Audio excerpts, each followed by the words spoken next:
ألا بذكر الله تطمئن القلوب۔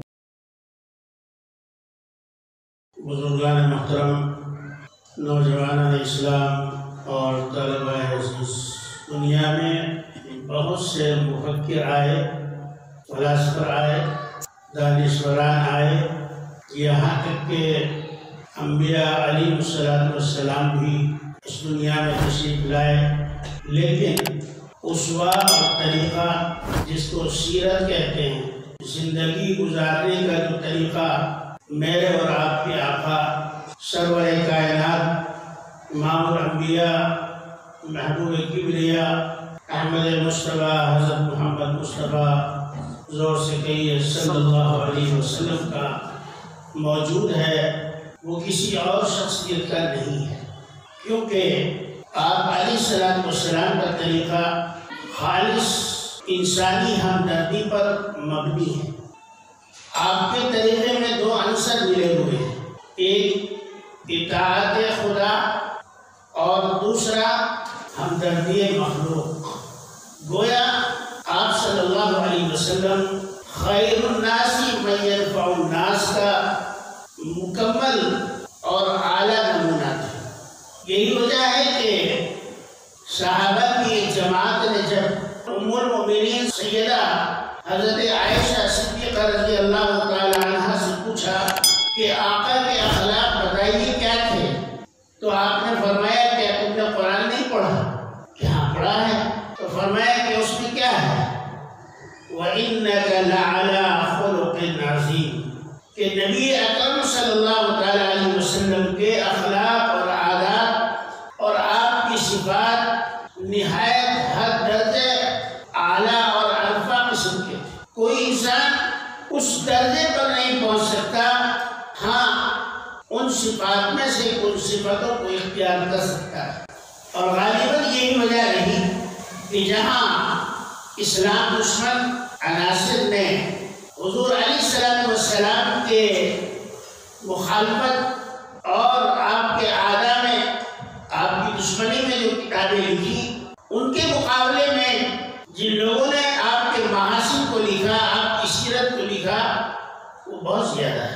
تو میں عرض کر رہا تھا کہ سیدنا حضرت عائشہ صدیقہ رضی اللہ تعالی عنہا سے صحابہ کی جماعت نے سوال کیا کہ امی جان بتائیے حضور صلی اللہ علیہ وسلم کے اخلاق کیا تھے؟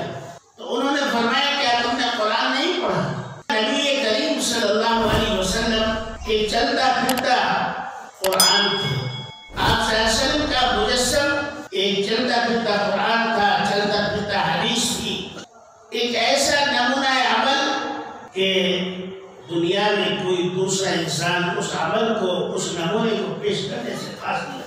بتائیے آپ دنیا میں کون انسان ایسا ہے جو اپنے سے چھوٹے کو، جو اپنے سے کمتر کو، جو اپنے سے مرتبے میں جو بہت زیادہ چھوٹا ہو اس کی پذیرائی کرے؟ یہ تو میرے اور آپ کے آقا کا ہی اسوہ تھا کہ آپ صلی اللہ علیہ وسلم ہر انسان کو، ہر آدمی کو، چاہے وہ کتنا ہی برا ہو، اس کے ساتھ آپ سلوک سے پیش آتے، اس نے سلوک کا مظاہرہ فرماتے تھے۔ یہی وجہ ہے کہ آپ علیہ السلام نے ارشاد فرمایا کہ اگر کوئی انسان برا عمل کر رہا ہے تو اس عمل کو برا ضرور تصور کرو، لیکن اس عمل کی وجہ سے اس انسان کو خراب مت سمجھو۔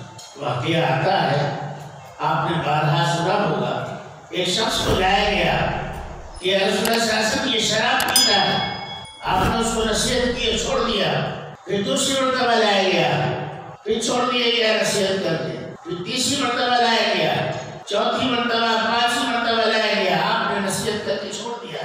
جب چھٹی مرتبہ لایا گیا تو آپ صلی اللہ علیہ وسلم نے بہت سخت تنبیہ فرمائی، بہت زیادہ تاکید فرمائی، نصیحتیں فرمائی۔ تو حضرت کعب نے کہا کہ لعنت ہو تجھ پر، نبی اکرم صلی اللہ علیہ وسلم آپ کو بار بار سمجھا رہے ہیں اور آپ کی سمجھ میں نہیں آتا ہے۔ بس ان کا یہ کہنا تھا کہ نبی کریم صلی اللہ علیہ وسلم نے ان کو چھوڑ دیا کہ جاؤ تم، اور حضرت کعب سے کہا کہ تم نے کیسے اس پر لعنت کی؟ یہ ایمان رکھتا ہے اللہ اس کے رسول پر، یہ نماز پڑھتا ہے، یہ روزہ رکھتا ہے، یہ اللہ اس کے رسول سے محبت کرتا ہے، تم نے اس پر لعنت کیسے کی؟ تو معلوم ہوا کہ یہ بھی سیرت میں داخل ہے کہ انسان کے عمل کو برا سمجھا جائے، لیکن بذات خود انسان کو برا نہ کہا جائے۔ آج ہمارے معاشرے میں یہی ایک چیز ہے، جب کسی کے پیچھے ہم پڑھتے ہیں تو مکمل پڑ جاتے ہیں، اس کی خرابات تو خراب نظر آتی ہی ہے، لیکن اچھی بات بھی خراب نظر آتی ہے۔ اور میرے اور آپ کے آقا نے اس کو ختم کر دیا، اس کو بتا دیا کہ ایسا نہیں، خراب کو خراب کہو، اچھے کو اچھا کہو۔